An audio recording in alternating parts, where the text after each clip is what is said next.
What's up, everyone? Welcome to Title 24, presented by NBC Sports. I'm Ricky Carmichael alongside my man, Ryan Villopoto. Got to thank our sponsors, of course, United Motorsports, Quad Lock Case, and Boxo USA. Thank you guys very much for all your support. We got a great, really good show, great guests coming on today. And you know what? Let's just get right into it. Chase Sexton, he has bounced back. He has answered all the critics and all the questions. And here he is. This is a huge moment. He deserves it. He's the man of the hour here. Chase Sexton taking the 450 title. I worked my whole life for this exact moment since I was 4 years old.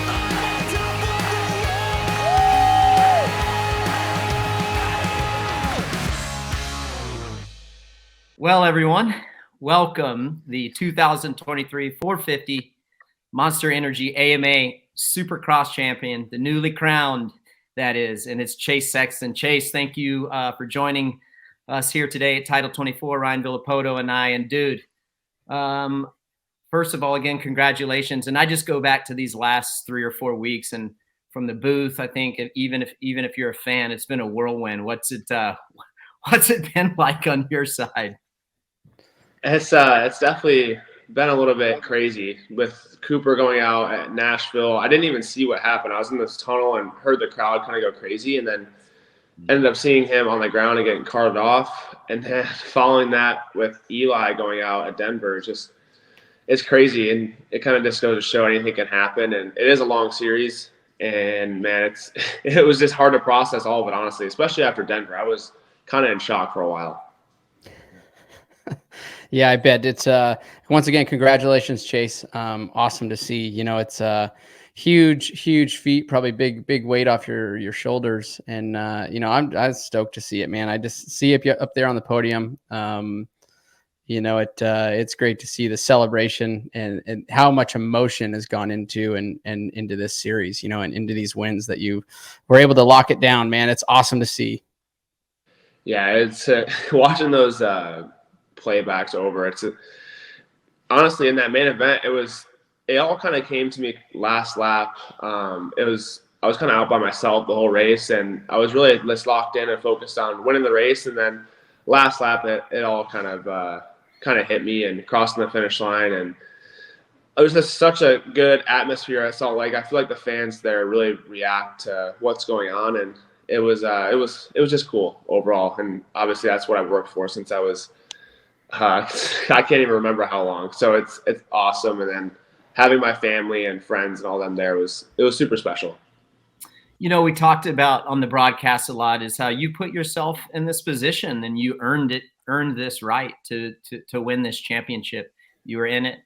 I think you're like one of the only guys that made every single race. Yeah. So that just shows you how gnarly the championship is. But I go back to listen.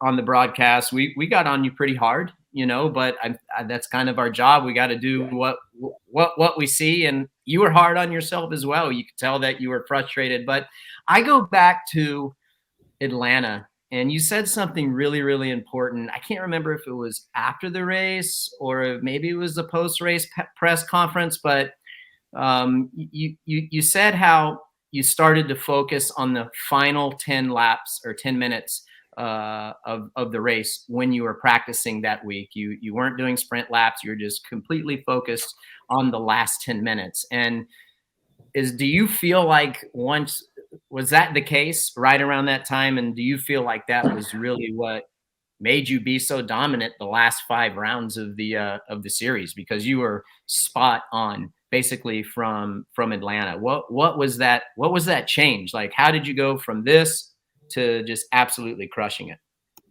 To be honest, I didn't do any sprint laps this whole Supercross season, which is kind of crazy with how good my qualifying speed is. I didn't do any sprint laps. I focused on the main events, and obviously that's where you get paid and the points are paid out, obviously. So for me, I just kind of split my mindset. Being after Seattle, it was weird. Like, I didn't really have a lot of emotion after that race. After crashing while leading, I was like, almost like everything was depleted out of me. I was kind of not over it, but I didn't know what to do. I didn't know what was going on. I didn't know if I was having like suspension problems, head problems. I didn't know what was happening. And so I kind of just had that week to reset. And then the week before Phoenix, I did a lot of testing, tried some stuff with the front end to get the bike a little bit more stable. Towards the later half of the race, I just didn't feel like I had much room for error, especially just when the track gets rougher. So after that, I don't know. Atlanta was the biggest race for me. I think that was kind of where everything flipped. My mindset changed to like, okay, like it's not impossible to win these races when I'm out front leading. Like I won Detroit with Aaron going down and kind of coming through the pack. I didn't have enough time to think about winning the race actually. So I don't know. Atlanta after that, it was really just, I don't know. I feel like way more complete. Like this weekend, even I felt super locked in the whole time, really focused on hitting my marks and, yeah, a lot more confident, obviously, and it has really translated into race wins. And 4 out of the last 6 wins was obviously what I needed. And I just feel like even without the championship, mentally, I'm in a way different spot than I've been in my entire career. Even outdoors last year, I haven't really had that dominance over the field. So I'm obviously stoked to win the championship, and it's honestly motivated me to want to win even more because I think, like both of you know, winning is very addicting. So I'm excited for the future. Yeah, no, I mean, I have some notes right here, man. 14 of the fastest qualifying qualifiers, 8 heat race wins, most of anybody, 8 fastest laps, most of anybody. Led 166 laps, 13 podiums, most of anybody, 6 wins, second most. Watching. We all knew you had the speed. It was these little mistakes would just pop up, and some of them were just so mindless. Well, do you think it was a case of just you had the speed and you were just trying to rein that in, figure out how to go that fast for 20 minutes? Yeah, I don't know. I look at like some of my crashes and I honestly get like it is weird, like goofy mess ups, and they're so like random that it's really hard for me to process like what actually happened. So I don't know. I really just feel like I needed to be more, just play the race out different. I kind of use it as like 2 different races, like the beginning and the end. So I really, like I said, I focused on those last 10 minutes for the last, I don't know, 6 or 7 weeks of this season. And it really paid off. I feel like I've always had the fitness. I haven't been getting tired. I just have had those mistakes, and it's kind of taken me out. I haven't even gotten to the end of the race to have a chance to battle. I take myself out 10 minutes in. So I don't know. I just, like I said, after Atlanta, that was the biggest hurdle I got over was winning that race with Justin and Kenny behind me the whole time. I knew that I couldn't fall off and I needed to stay consistent. And I honestly didn't let myself even think about like just the end of the race at all, and it paid off. So yeah, I don't know. I don't even know honestly what exact thing fixed it all. It was more just the bike, myself, mentally, and then once you get that one, it seems a lot easier after that. Yeah, it probably is frustrating. Like, dude, it took me 2 years to win my first. Or no, I won it on the 3rd year, and it was so frustrating. I think that I was in the same boat as you, where you're doing everything at home, and then you go to the race and everything's good, and then something stupid happens. And to your point, yeah, like a lot of your crashes were so like I was perplexed because you weren't like overriding the bike.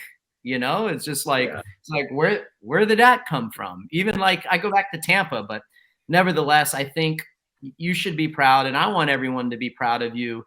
And realize those gains that you made from Atlanta, like you said, and you started to focus on the last 10 minutes of the races, like during the week, and when you're doing your race simulation, because you did so well, that gave you the opportunity to be in the position you were the last 2 weeks. And did you ever reflect on that going into Salt Lake City this weekend? And not, like pat yourself on the back and take a moment and be proud of what you have done these last since Atlanta, because dude, that's what kept you in it. Had you not been able to turn it around, it would have been it'd have been a different outcome.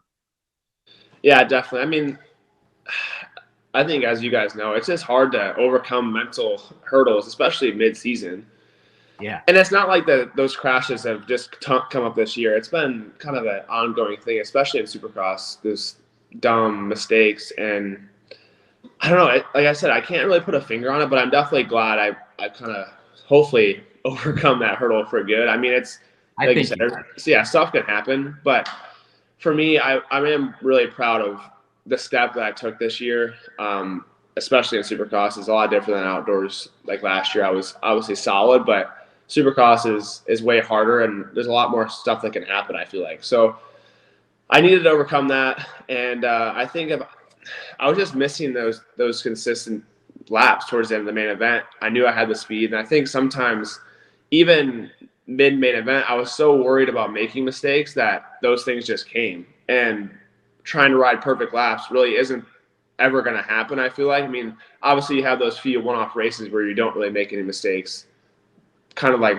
this weekend where I was solid the whole time, but you're going to make mistakes, and you have to be able to kind of bounce back from them and not dwell on them. I think for me, those mistakes that I made compounded from just little errors I'd make without crashing, and then that would lead into a crash, and that's something that I had to overcome. And the whoops and everything like that, you're going to get sketchy a few times during the race, and you got to kind of reel that in and just kind of clear the mind. I think sometimes I'd be worried about a certain obstacle on the track, and when you do that every lap for 28 laps nowadays that we race, it takes a toll on you, and then stuff can happen. So yeah, I think me actually carrying less, not even carrying less, but not, I guess, letting the little things get to me during the week. And then on the weekends, I was able to kind of just, I don't know, get it done. And these last few races haven't felt easy, but I feel like I've come so much more natural to me now, being up front later in the races. And I feel actually more comfortable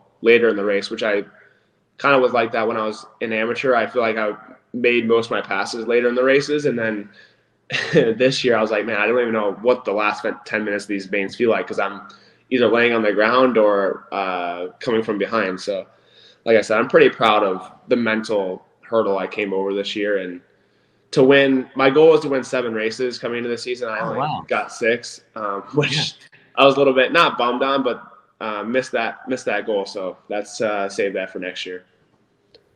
No, man, it's that's a huge feat. I mean, I know, I've been in that position a few times, and to finally get it over with is awesome. I just have to say that, I think you're a big Jordan fan, correct? Yeah. Yep. Yeah. So I'm on episode 10 of The Last Dance, and watching you out there riding around with 23 similar replica of, bull stuff. Like, I have to say that I'm a big fan of Jordan now, but also yourself. I think it's really cool to see. If anybody wants to see some mental struggle, go watch that. I'm sure you've watched it probably 10 times. Over and over and over. Over and over and over, because, like the struggles that Jordan went through, I think we feel a lot of those, like I've watched it for the first time now, and I'm like, man, that just rung a bell in my head. I felt like that. I felt like what he just said there. And I'm sure there's a lot of similarities to that, so I think that I could say that that's probably helped you. I think it would have helped me if that would have been out when I was racing and watched that.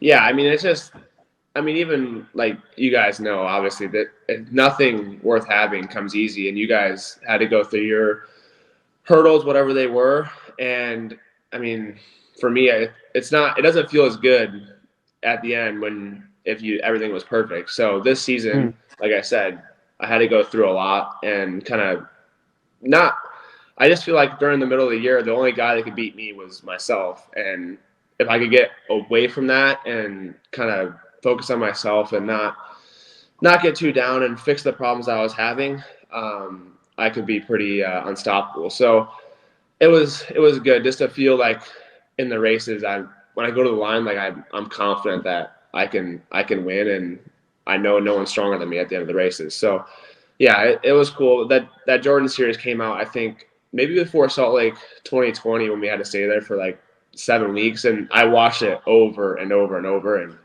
yeah, even a guy at his caliber, he obviously, it took him a while to win and went through his own struggles. So it's yeah, like I said, super happy with what I kind of overcame, even not more than the championship, but I think it's freed me up, and it's going to allow me to win a lot more races and championships in the future. So yeah, do you feel like, so in 99, my rookie year, in what, 250 now, 450, and then 2000, I mean, I never even made the podium my rookie year, and then 2000 I won Daytona and hit a couple podiums. I think I got 5th in the series.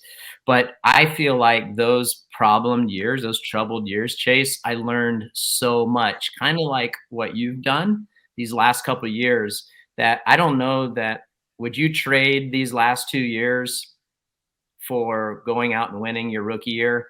Or would you rather take what you've learned these last 2 years and now pay it forward to, like you just said, it'll help you win more championships? You think like it was a great lesson?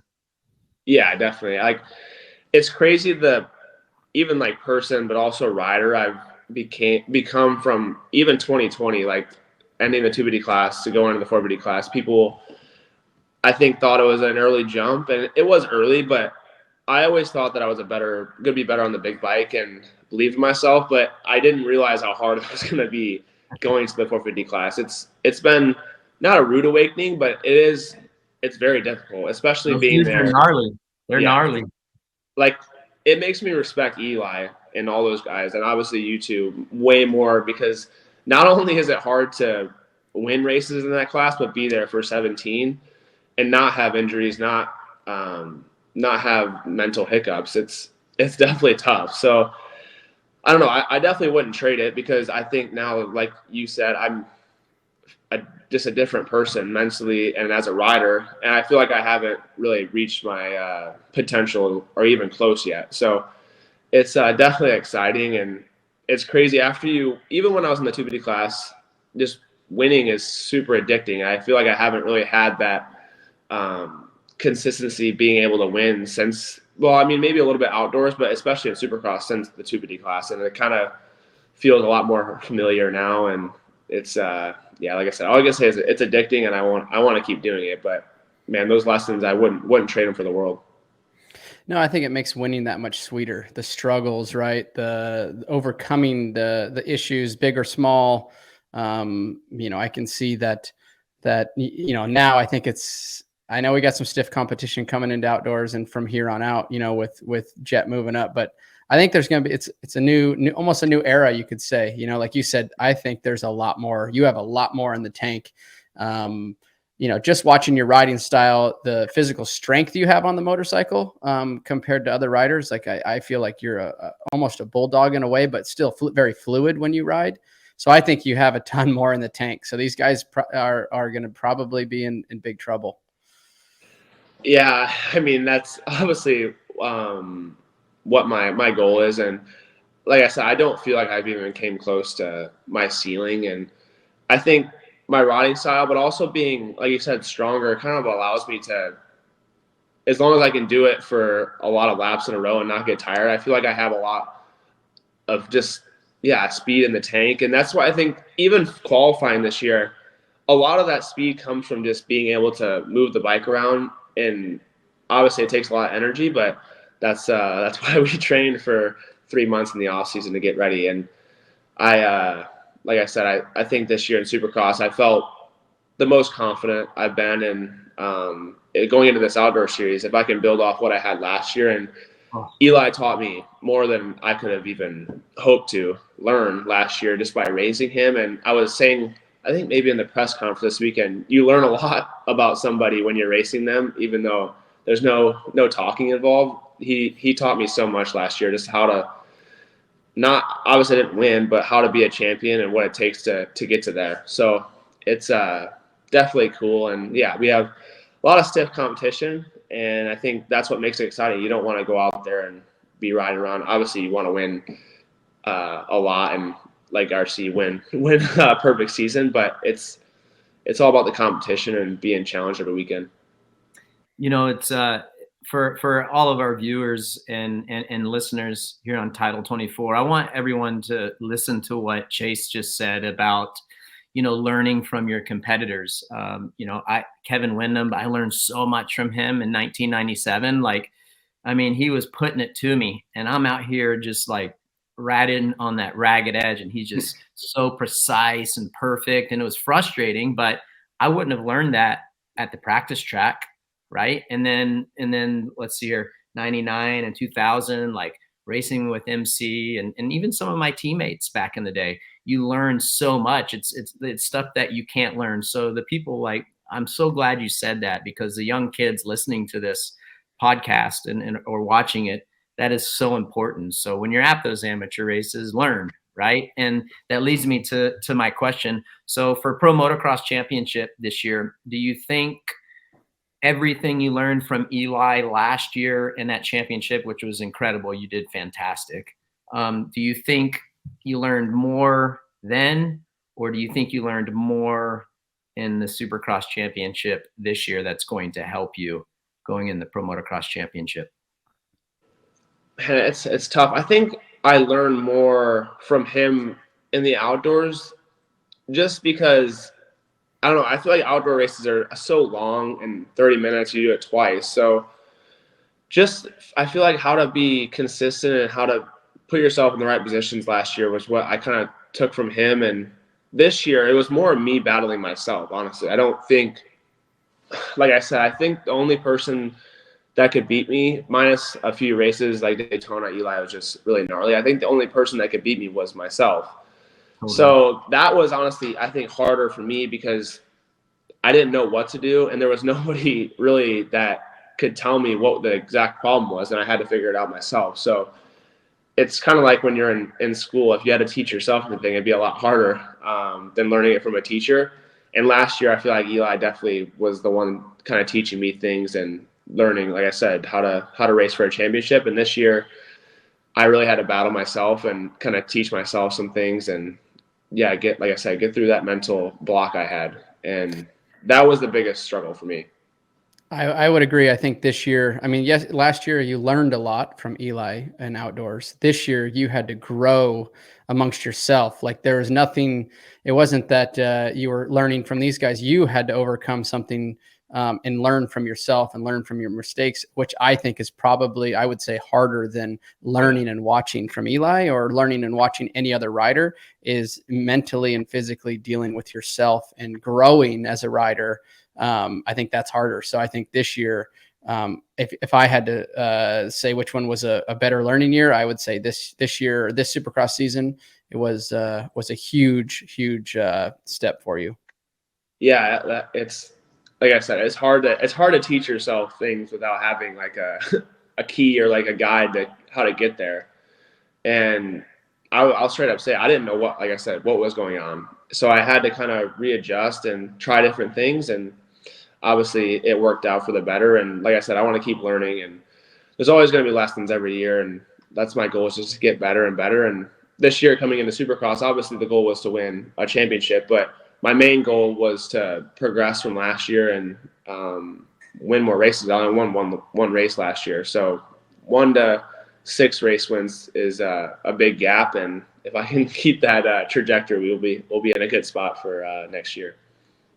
Yeah, it's a hard thing to do, and that's what I'm so proud of you to watch you progress and grow and turn it around, figure out what you were doing and how you needed to be better. Not a lot of people can do that, so you need to be proud of yourself, dude. Be proud of yourself.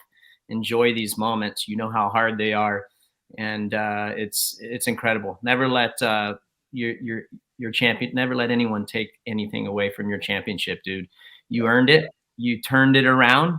Not many people can do that or have done it, and it's well deserved. So we'd like to just congratulations on that, man. Yeah, I appreciate it. I feel like all those gifts I was handing out at the beginning of the year, I got those back when it obviously counted, but I definitely gave a lot of gifts. You gave 35, dude. You gave our stats guy Clinton Fowler from Fowler's Facts. Yeah, you gave 35 away, but your last Yeah, I think I want to say it's 7 races, dude. Were absolutely incredible. You never lost a position, and you earned the most points, and that's a testament to your mental capabilities and what you're able to do, and recognizing where you need to be better, and only the best can do that. So congratulations, my man. And of course, Ryan and I thank you for coming on Title 24. You're very special.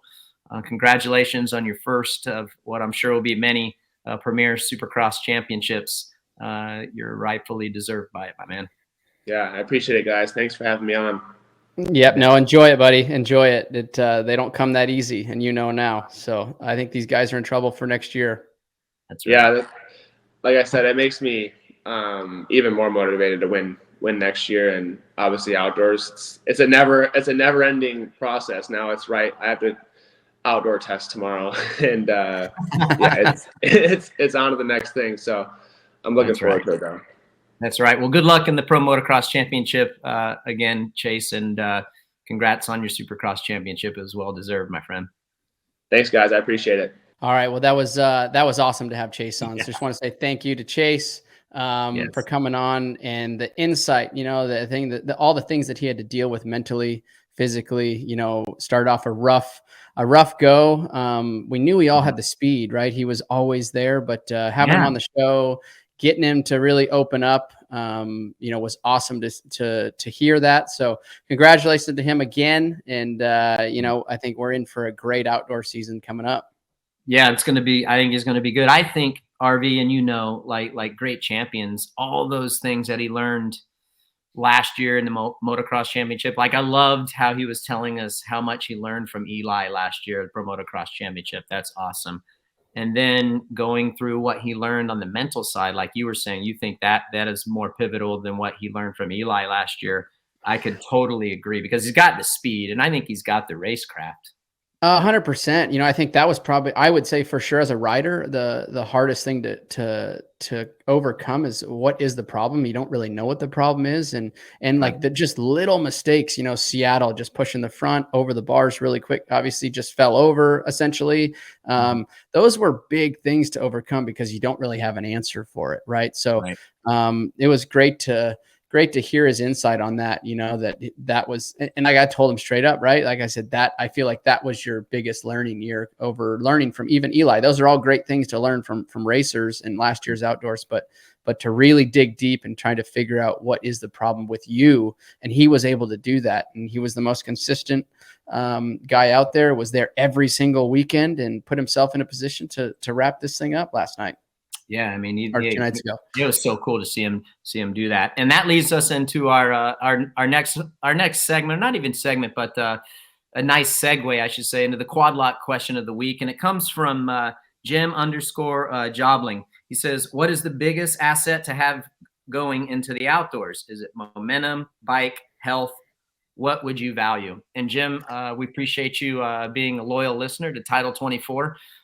So you win the quad lock question of the week. That was perfect. When we knew that we were going to have Chase on, and you just this question segued in perfect to his combo. From my point of view, I think you need all of that, right? You need the health, you need the speed, you need the bike to win those championships. Now he is the guy, and I feel like with his confidence that he has gained, and you guys just heard from him, I think that's really going to help him have a leg up on the guys going into this Pro Motocross Championship. So I look for him to be the guy. He almost won it last year, and you just have to give credit where it's due. And he is the guy to beat. He is the face of the 450 class, despite how well you think Jet Lawrence is going to do. And I'm sure he's going to do well, probably going to have some growing pains, but Chase has earned that right to have the respect and be the marquee guy in the 450 class, right, RV? I agree. Like Chase just said, he always felt like he could be a better 450 rider than a lights class rider. But he also said, he goes, man, it was a lot harder than I was expecting. So, getting the last 3 of the 4 wins, wrapping up the championship, coming in with good health. I mean, talking to him and you could see a big weight, I think, lifted off his shoulders. Like he was obviously a championship for sure. But I think more is just that he was able to figure himself out. And now he's kind of like on a different stride now compared to what he was coming into Supercross. Like now I just feel like he believes in himself more.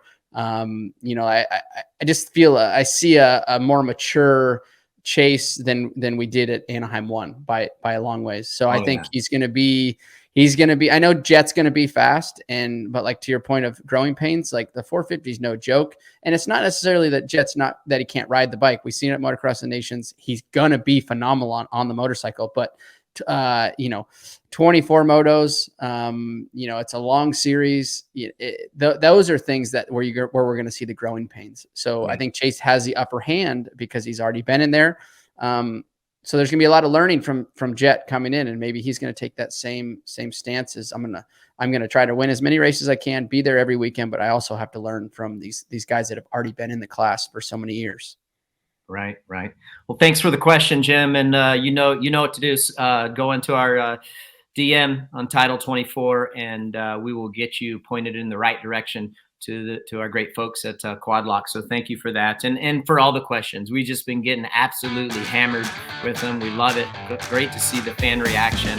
Hey, we want to remind everyone about our promo code Title 24. You can use it on all of our partners. Websites. It's 10% off site-wide, Title 24. Make sure you get it on the United Motorsports, unitedmotorsports.com. So check them out. They got a whole bunch of stuff that you can get on there. And if you're in the Kentucky, Ohio area, there's 6 locations here. You can go in the shop. Boxo USA. It's boxousa.com. Again, the promo code Title 24 gets you 10% off. And then, of course, quadlockcase.com. Make sure you check those out. You weren't at the race. What do you think? What would you say outside of Chase's championship? The showdown, Ken Roxon. What do you think about the showdown? Is that how you thought it would go? What do you think? I think it was, we had some weather that blew in, that I didn't kind of, obviously wasn't there, but I wasn't expecting that. And all of a sudden come out and decent, good practice, track was good. All of a sudden heat races were definitely pretty slippery. And then it cleaned up for the main, but definitely track broke down, got ruddy. I think, Hayden Deegan rode really well. I thought Hunter, little bit of a question mark there, watching him. I not that I thought he was going to do better, but, I obviously thought he was going to do better. But struggled a little bit, but with a bad start like that, probably just being, I got hung up here with Enzo Lopes, but, I think being that it's the last race, you don't put yourself in the greatest position right off the bat. I think it's damage control at that point for somebody like Hunter coming into outdoors. He's got to stay healthy. He's got to stay clean out there. So he's not going to make anything happen. When we had Jet on the show, a week ago or so, Dazzy is the father of those two. And he's like, hey, you don't make something happen out of nothing. He goes, you got to be smart. And that was probably one of those situations. He goes, the race had to come to him, and kind of wherever he was going to finish where he was going to finish, obviously push forward, but he's not going to try to make something out of nothing. Because the bigger picture is get through this weekend or that last weekend and now focus on outdoors. Yeah, I for sure. He went into conservative mode for sure. Big picture, he's got a big championship. He hasn't won that Pro Motocross championship. Of course, he's one of the favorite. But one thing, I don't know if you got to watch all of the heat races, but I want to make one mention of Hayden Deegan and just how good he looked in that heat race. Like he's been great all year. I think he's overcome a lot. I think he's answered the bell a lot. He's grown a lot, but this was the best that I've seen him look. And the reason that I say that, like, he didn't look like he was on the edge. He looked comfortable, and you could just see the growth had finally, it started to like really click for him. In my opinion, he didn't look like a rookie in that heat race. I agree. I did get to watch the heat race of him, and he rode super solid, super smooth on a pretty technical track. Yep. I think next year he's going to be one of those guys that is going to be in that championship hunt. Just the way he's riding, every time he's on the track, he's leaving everything out on the track. And I think as a rookie, that's what you have to do. You have to also be smart. You can't be laying on the ground. But he's not, like I said, he's being smart, but he's leaving it all out there. He's testing those limits. And as a rookie season, those are the things you have to do to come back next year and know kind of where those limits are, to put yourself to be in the spot to win a championship, win races and win a championship. You have to know where those limits are. And I think he's doing that. And I think he really, it really started to click. Like you said, like he didn't look like a rookie in the main event. Dude, he looks so rock solid. And I know the track was good, but even in the whoops, and like he didn't look twitchy. It was flowing good. I don't know, man. I thought, I'm like, dude, I was bummed actually, RV, when it started raining, because I'm like, he could have a really good chance to win this thing, and it would have been epic to watch him battle for the lead. It would have been for it. I'm like, oh man, but that's right. Well, Mother Nature, baby. That's right. That's right. It's supposed to be good. I was watching the weather beforehand, and it's like, oh, it's going to be good this week, and then of course the day of the race and the clouds are building up. But as far as kind of shifting gears here, go to the 450, and great opportunity for some dudes to get some personal bests. Guys like Justin Starling, he's pointed his way into the SMX World Championship rounds later on in September. So that'll be fun to watch that. Great job for some of those guys. Of course, Justin Hill. Awesome. And what do you think of that?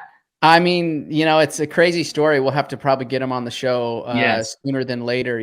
Like riding for Team Tedder, number one, obviously we know it's not a factory team.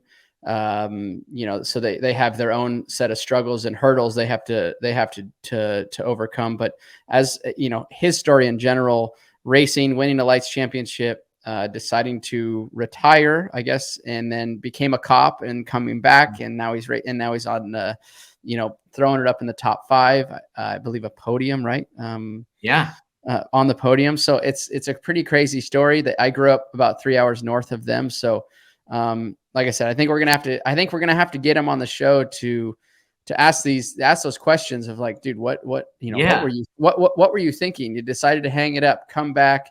I know Justin's a very talented rider.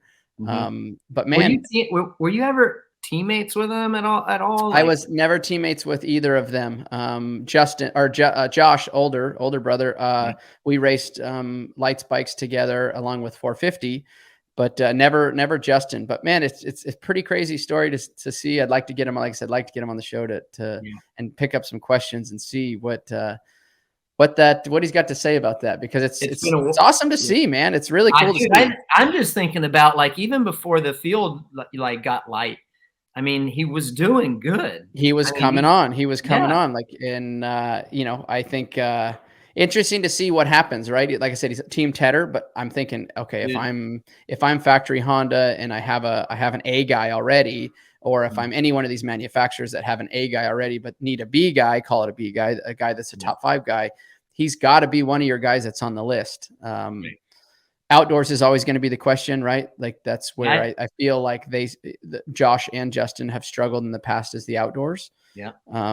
But man, I don't know if he plans on racing outdoors or not, but it was a hell of a season for him. Yeah. I mean, dude, hey, and did you ever get to, here you go, watching that's Josh. That's Josh. He's got his hands up and he's congratulating his brother on his first premier class podium finish. So that was good. He was able to pass AC to do that. He was haunting him, and boom, got him.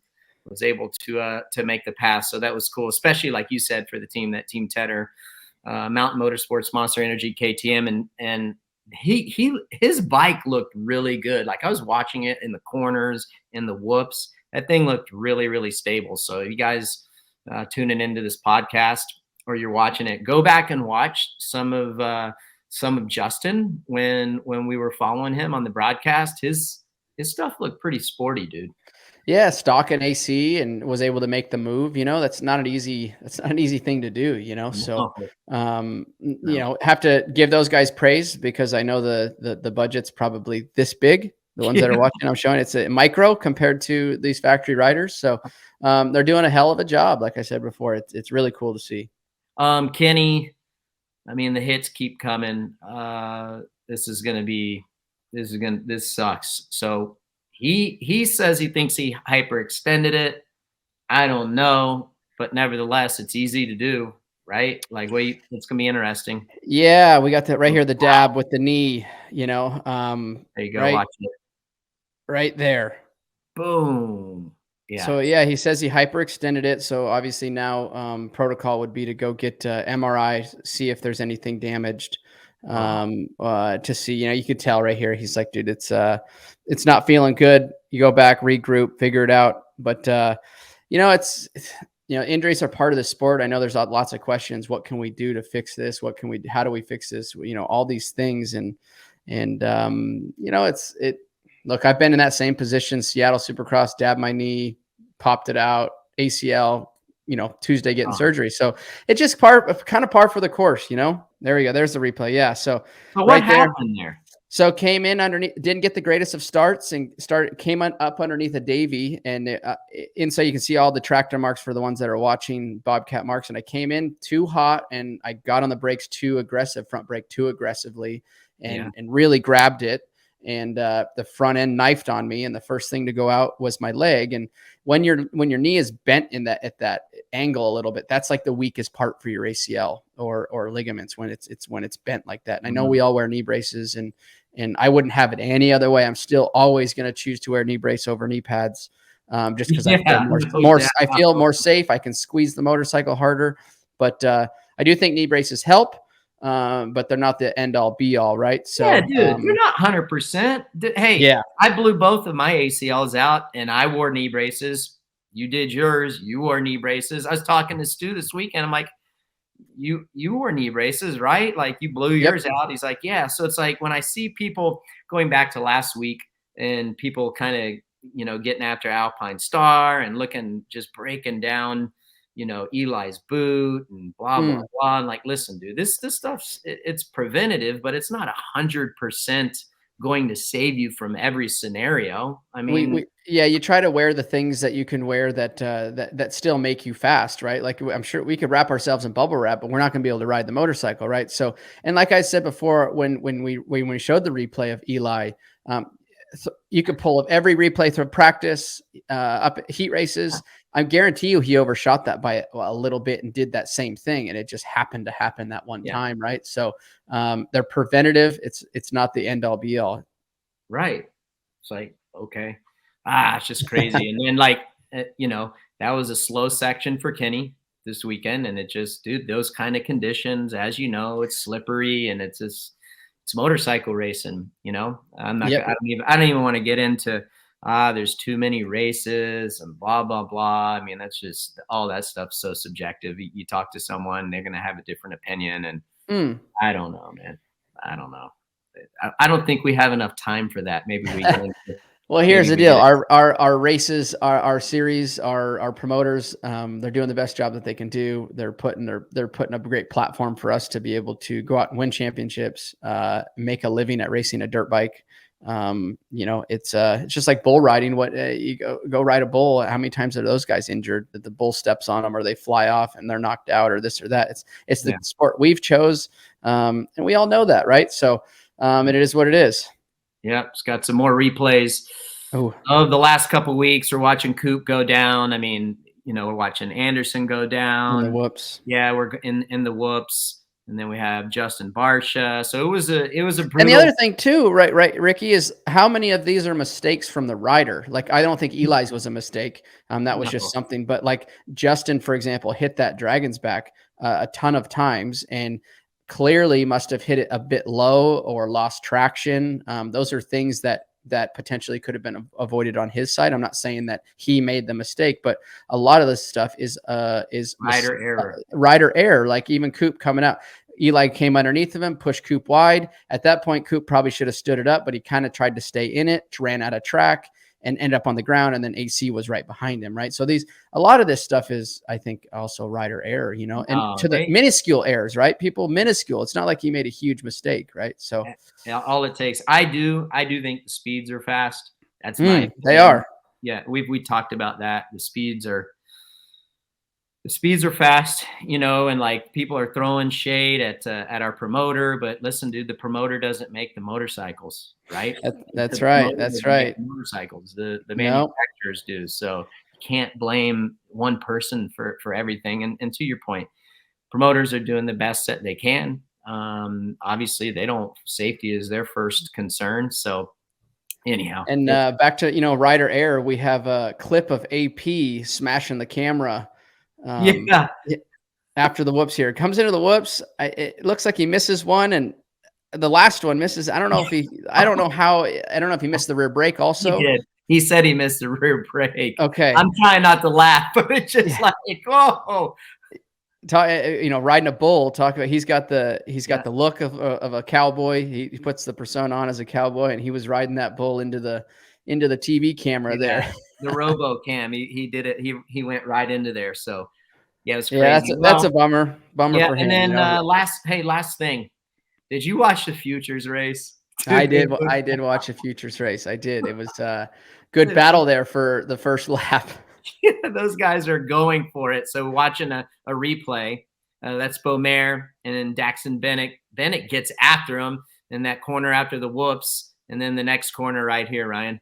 Yeah, that's right. Yeah, after coming into that turn, in my opinion, I think you agree that Dax was going down, and then Juju had to get on the brakes really hard too. But it just shows you that these guys are they're full of piss and vinegar. They're out there, trying to put these things. Look how slippery it is too. Dax is trying to climb back up the berm. So that's one of those things that as a rookie, right, as riding as hard as they were pushing the tires on that condition, right? Like, I don't think you would, in a year's time, you wouldn't see them doing that or pushing that hard, because it came out, it was a bit slippery, and they came out of the gate hot, and probably overlooked the amount of traction that was out there. And Dax came in after he made that pass and started washing the front, and then Juju was right there too and had to grab brakes, and they both went down. Yeah, but like, to your point, that's what's great, that I think is great for the Futures. They'll know, like, next year when they're in that position, they're like, okay, the track's a little wet. Let me just take my time here. I don't need to pass this dude or try to win the race on the first lap. And those are the learning lessons. And that is kind of the intent of the Futures and that program. So the development program. So I think it's awesome. Hey, great job to Casey Cochran. It's been strong all year long. And I want to give him props to, he's made some great progress throughout the season. I go back to that first Futures, and he did well, but his riding has progressed tremendously since then. So this was earned. You were in the right place, and you took advantage of Beaumère and Bennett going for it, losing their minds on the first lap. That's right. No, he definitely rode well. Hasn't been the fastest, but also to win races, you don't have to be the fastest, right? You have to put yourself in good positions. Right. And he was right there. Those dudes went down, and he was able to capitalize on it. It's been a good one. It's been fun covering this with Supercross season RV. It's the last 3 weeks. I'm still kind of, my mind is blown of what we've watched. Totally. I think this, I have to say, this is probably one of my favorite episodes. The interview with Chase was really cool to hear the struggles, to see the struggles. And have him open up about it. Like I said, I still think that this is one of the biggest growing years for him as a racer, being able to overcome those mistakes. So I think I'm going to go and say that as of right now, this has been my favorite episode to hear what Chase had to say, man. Yeah. Well, we're going to keep doing this. It's going to be a lot of fun. Pro Motocross Championships just around the corner. So, we're going to have some stuff to talk about. Everyone keep sending in your questions. We'll get to them as much as possible. And it's an off weekend. We have all your motocross questions for season preview next week. So make sure you tune in to Title 24.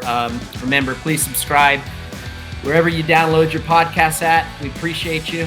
And you can also watch us on Motorsports on NBC YouTube page or NBC.com, and of course on Peacock. It's on demand on Peacock, so you can go back and rewatch or what have you. And remember to like, comment, send us those questions. And yeah, so that's it for this week, RV, and we'll do it again next week, right? That's right. That's a wrap on Supercross. So I think it was a great season. I was stoked to be able to be a part of it, the little that I am, and be able to call it here on talk about it and analyze it through Title 24.